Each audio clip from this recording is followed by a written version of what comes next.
Welcome to the LDA Podcast, a series by the Learning Disabilities Association of America.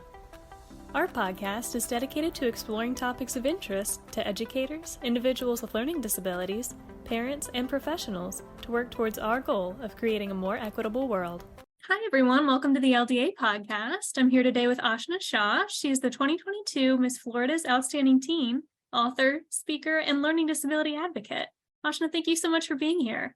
Thank you so much for having me. I'm so excited to be on today's podcast. I'm a big fan of LDA, so thank you so much for having me. Of course, we're so happy to have you. So could you start out by telling us just a little bit about yourself? What are some of your interests, your passions? Of course. So my name is Aashna, like you said. I'm Miss Florida's Outstanding Teen. I am in 11th grade at Ponte Vedra High School. I've been dancing since I was 3 years old. I'm technically trained in Indian dancing and Bollywood dancing. I love to bake. I was diagnosed with 3 learning disabilities. And let me think. I'm an author. And I think that's like a little rough start, but there you go. That's a little bit about me. Absolutely. Well, it's such a long list too, so I think you did a good job of covering it. We'll cover some more things in depth here, but could you tell us a little bit about your experience with learning disabilities? Of course. So I was diagnosed in 8th grade. And I think the best way to define my experience with my learning disabilities would be like a roller coaster. It was really difficult for me in the beginning. And I think I've gone, up, but there's obviously ups and downs with learning disabilities, but I've gone from, thinking that my learning disability was the end of the world to now seeing it as a superpower. So it's kind of just been all over the place, but I've realized the value and how it's a blessing in disguise now. And could you tell us a little bit of that journey of going from the, oh my gosh, it's the end of the world to sort of embracing it? What was Yes, that journey like for you? How did you get there? So when I was first diagnosed in 8th grade, I actually went through a 15-day period where I was in bed rest because after my diagnosis, I had such a bad anxiety attack. I had an anxiety migraine for like 15 days long. I just sat in bed. I could not believe that this was real life. I grew up in an Indian household where learning disabilities are a big taboo. We don't talk about them. We are perceived by the Indian community like every single child is perfect. We don't show, our imperfections. So it was a really big shock. My first question when I was, when my parents told me that I have dyslexia is there a cure? What's the cure? Like, let's do it. And they were like, there is no cure necessarily. Like, it's it's your brain is wired differently. So I had a hard time understanding and grasping that. And so in that 15-day period, when I started cognitive behavioral therapy, they had actually told me to start journaling all my thoughts, all my feelings, everything that I think could be about dyslexia, everything that I have just been feeling. So that helped me a lot, I think. And then as I went into my freshman year in high school, my parents fought for my accommodations. My school wasn't going to give me accommodations because I was a straight A student my entire life until 8th grade. I got a bad grade in science. Science is my favorite subject. I don't even know how I got a bad grade. And that's actually why I got diagnosed, is because of my bad grade in science, because I was on an advanced placement science program.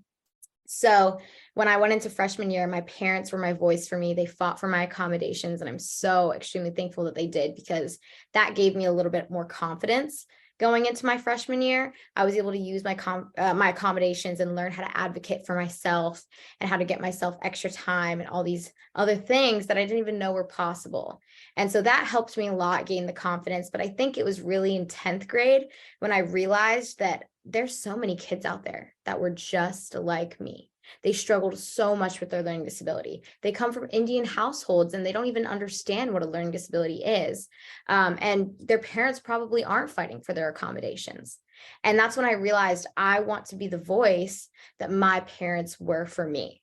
And that's when I realized that I need to embrace my learning disabilities. I need to start helping others with their learning disabilities now that I've been able to use my accommodations and I have the privilege of getting accommodations. And that's when I started writing my first book, Dynamic Thea, Dyslexia is Your Superpower. I used my journals kind of as an outline when I was journaling when I first got diagnosed. I'd written down so much in them, and I used that in my books. I used that information, the things that happened to me that I realized were because of my dyslexia. I put it into my book. I wrote a prologue to parents telling them symptoms, signs, ages they should get their kids tested. And all when I was writing all this, in the back of my mind, I just thought, I used to go to the library so often when I was younger. If my parents were to have, picked up this book, seen, oh, Dynamic Thea, there's a little Indian girl on the cover of this book, just like me, like Aashna would love this book. And they would have read it, they would have seen those signs. So I'm hoping that there's some parents out there, some kids that read the book and they see, oh, maybe I have dyslexia, or they can see, wow, dyslexia isn't bad. Like, let's not, discriminate against those with learning disabilities. So really just raising awareness. And so in 10th grade, I published my first book, and now I have two more books, one about ADHD and one about anxiety. And I'm also a motivational speaker now. So I go to schools and organizations talking about learning disabilities and explaining it to students, parents, adults, all over the place. So truly, it has been a full, 180. I started off almost thinking that I wouldn't be successful in my future. And now I know that I can be successful. And I think that's really important to put out there for kids who have just been diagnosed. Absolutely. Well, it's amazing how you were able to take your own personal story of starting from this place that was really sort of, pessimistic, really sort of a lot of anxiety about it. And just through helping others, it sounds like you were able to, come to terms with it, which is really amazing. So you touched on this a little bit, but how did you decide that learning disabilities was going to be the issue that you were sort of passionate about? I think that because I had seen how much I was changing and how much my accommodations helped me. And I worked, I have a nonprofit organization called Kindness in a Diverse Society. And so when I worked with these kids who have been abused, abandoned, and neglected, and they don't have the same privileges and resources that I do, I saw, I'm helping to get them their basic necessities. Who's helping to advocate for their learning disabilities? They're trying to get the bare minimum. Who's helping them with their learning disabilities? If they even have them, who's testing them? So I think, that also helped me realize, I'm so blessed that I was able to get accommodations. 1 in 50 schools actually give out accommodations correctly. And so I did my research, low bracket income areas. They actually either overdiagnose and isolate their kids with learning disabilities, or they just completely ignore it and they don't give very good accommodations. And so that's when I realized that I need to go straight to the source. I need to go to those kids. I need to go to the staff at these organizations and talk to them about learning disabilities, give them the resources, give them my books. They have so many signs and symptoms written in them that they can see in the kids they're working with. And I've also been, doing a lot with legislation, making sure that we can increase the budgets for our ESE assistance and ways that we can help these kids get the resources that they need, because it's a really big issue that we have. And I think just being able to see that firsthand has made me even more passionate about the topic.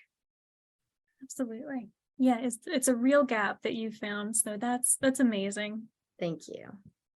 So, to talk a little bit more about kindness in a diverse society, could you tell us a little bit about how you decided to found that and how you began to include learning disabilities in the mission?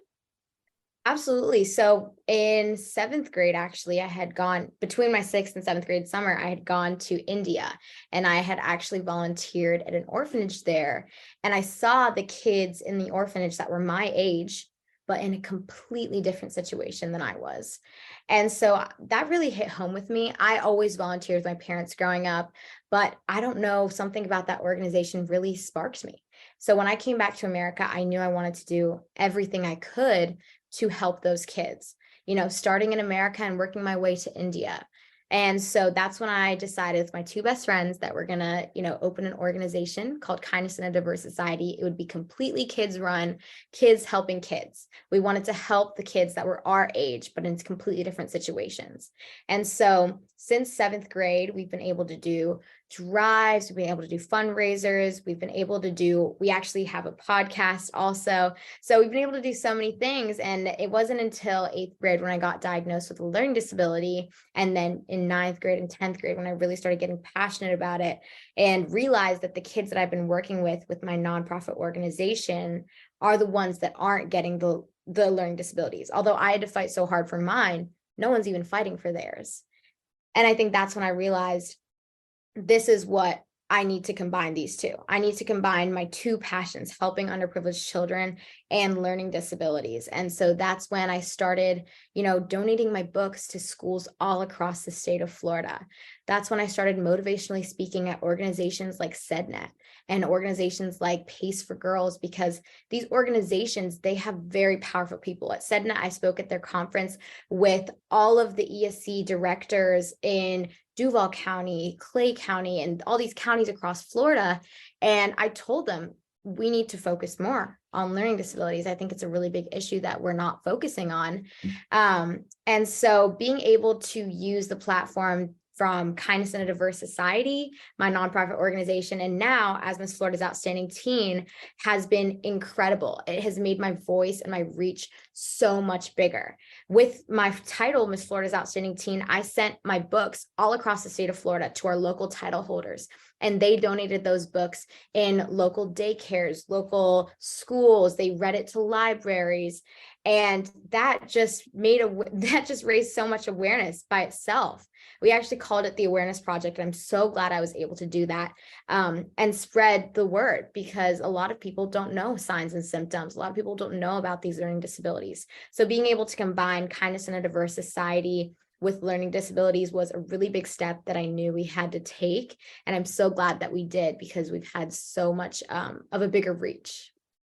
Absolutely. No, that sounds like an amazing impact. And so to talk a little bit more about the books that you published, could you go into detail a little bit about what each one has? Yes, absolutely. So my first book that I published was Dynamic Thea, Dyslexia is Her Superpower. And so this one I actually like to think of myself, because it's my first book. I was, really starting to accept my learning disabilities around this time.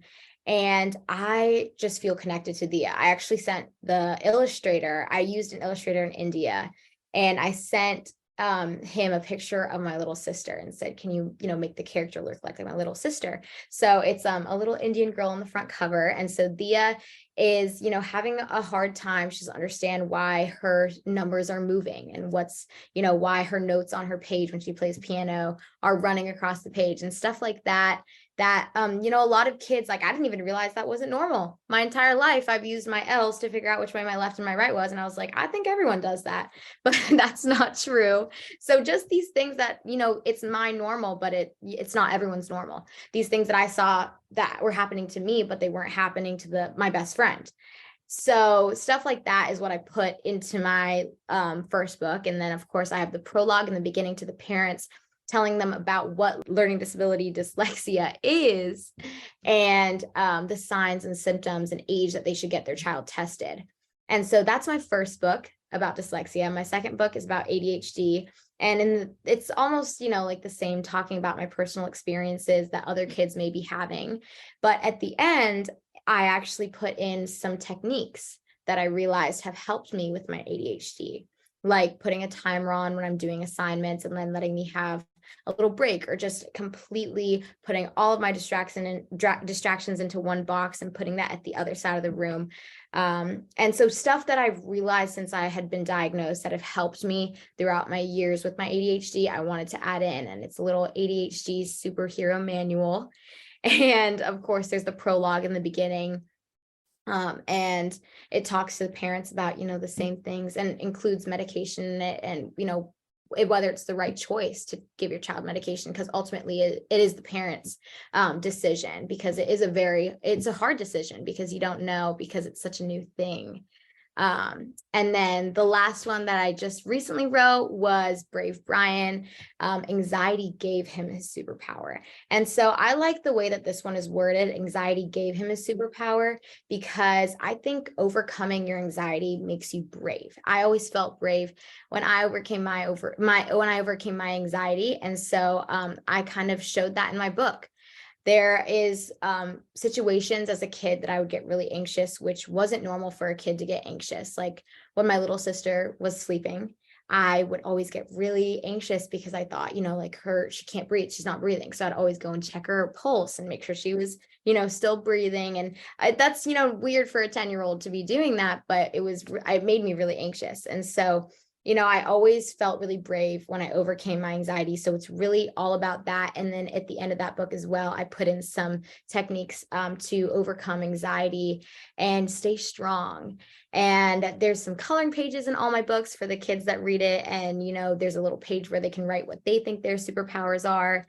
And of course, the prologues to all the parents. But those are my first 3 books, and I'm hoping for many more to come. I really want to cover every single learning disability out there. But I've had so much fun with these 3 so far. That's amazing. That sounds like a really comprehensive guide, because it's so difficult sometimes when you're young to explain a learning disability, of what it entails and what this means for you. So I think that's a great way to break it down. Absolutely. And I whenever I was writing them, I would always think, because my little sister is 10 years younger than me, how would I explain this to my little sister? Because she is so young, and I want these books to really be going to all the kids out there so that they can start, they can start off without having any stigma around a learning disability. I think stigmas are taught. So if we were able to, break that in the beginning, I think that would be really great. So I always kind of thought about, how could I explain this to a kid? How can I explain this to my little sister so that she can understand? And I think, be inclusive to those with learning disabilities. Absolutely. So would you be able to tell us, I don't know if you can narrow it down to just one, but what's been your favorite experience while advocating for learning disability awareness? Oh my goodness. There's been so many great experiences, truly. For, the past few years that I've been able to advocate, I have felt so many heartwarming things and been able to feel like I've really been making a difference. But if I were to choose one, I think it would probably be the impact I've made in the Indian community. Like I said earlier, the Indian community it's a very big taboo. Learning disabilities, they're not talked about. In the Indian community, show your child like they're perfect. You don't show imperfections. So when I was diagnosed with dyslexia and ADHD and anxiety, my dad he had said, like, let's just not tell anyone. Like, we'll keep it on the low. My mom was like, no, like, we need to be upfront about this. There's probably other kids out there. We need all the help we can get, right? So I'm glad that my mom did, and I'm glad that I've been able to be so open about my learning disabilities, because, since I started advocating, I've actually gotten 3 or 4 kids in my very own Indian community diagnosed. And so I'm so glad that my influence and my books have been able to help those kids, because I know those Indian parents were probably having a very tough time. But I think as people are being more open, as I'm able to be so open about my learning disabilities, it helps them see. It helps them see that it's helpful to get accommodations in school. I think, their parents are probably getting mad at them because they're getting a bad grade in science like I did. But, with those accommodations, that can be fixed. Accommodations even out the playing field. Extra time has helped me so much. Having a reader has helped me so much. And if those kids were able to get that, then I think they could be so successful. And so just being able to hit the Indian community hard, talk about my learning disabilities openly, and be able to get those 4 kids diagnosed that I knew personally was just, I think, the cherry on top. I never thought that I could make a difference in the Indian community, where learning disabilities were such a stigma growing up. So that's probably my favorite.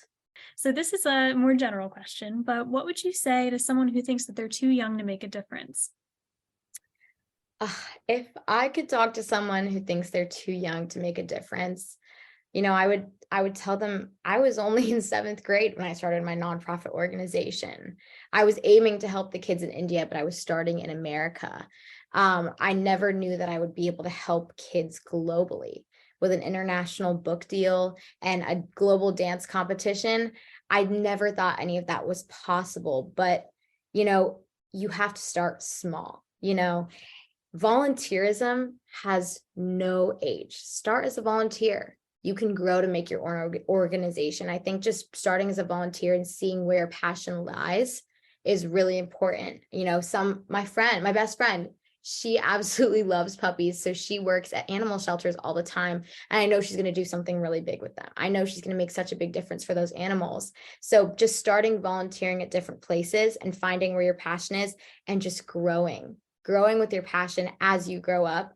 I think that is how you're making a difference, just by starting to volunteer. That's where you start. That's great advice. So what message would you like everybody to know about learning disabilities? I know we talked a lot about stigma. Is there anything that you really want people to just take home? I think something that people should take home is that we need to stop seeing learning disabilities as a disability. I think we need to start seeing them as a superpower, which is why I made all my characters in my books superheroes, because a learning disability, like, for example, dyslexia, which is what I have, if I am truly passionate about something, I can hone in on that passion and become so successful with it. And I think that's why I've been able to advocate and help so many kids with learning disabilities, because I'm so passionate about it.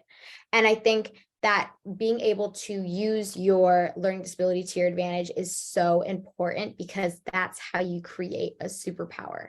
That's why I start off when I talk with kids, like, what do you think your superpower is? Because it's so important to put a positive connotation onto the word or onto learning disabilities, whether it's dyslexia or ADHD or anxiety, because I think that's how we're going to start breaking stigmas, breaking barriers at a younger age. And as they grow up, thinking in a positive light about learning disabilities instead of a negative light. And so that's something I really want people to take home, is that learning disabilities are not, they're not a negative thing. They are a superpower, and there's something to be positive about and looked at positively, because you can be so successful with a learning disability. So true. So what are some of your plans for the future? My goodness, so many plans. As I was saying, I'm a junior in high school right now, so college applications are starting. I'm a dual enrolled and AP student, so I'm really trying to become a pediatric dental surgeon in my future. So that's why I'm doing everything I can right now in high school to make sure that I can achieve that goal. And when I do become a pediatric dental surgeon, I hope to have a day or a week in a month that I can just do pro bono cases and create smiles for kids who might not be able to afford their smiles. And so that's a really big goal of mine for the future. I also hope to finish my book series and cover every single learning disability out there and create the superheroes and the superpowers. But that's, what I have in my future, hopefully, and what I'm looking forward to. Awesome. Well, I'm sure you're going to excel, and we'll definitely be looking for those books as well. Is there anything else that I didn't ask that you maybe wanted to share?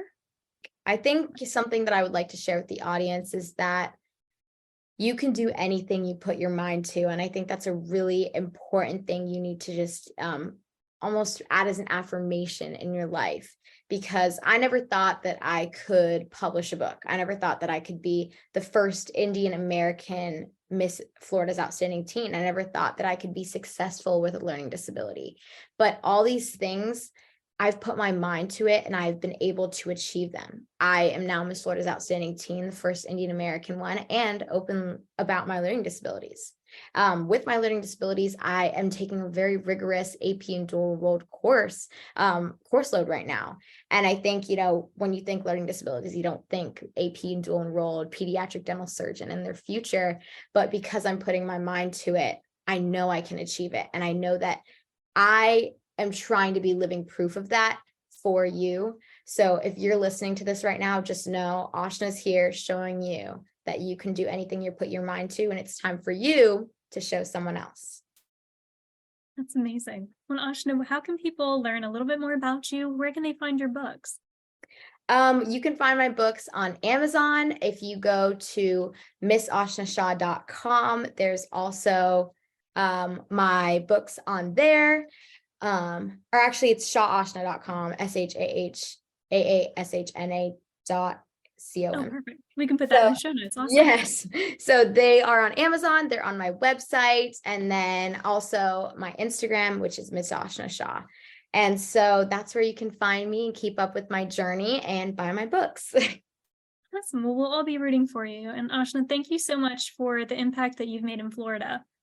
Of course. Thank you so much for having me. I'm so glad I could speak with you about learning disabilities. And I hope, everyone out there has a great and fabulous day.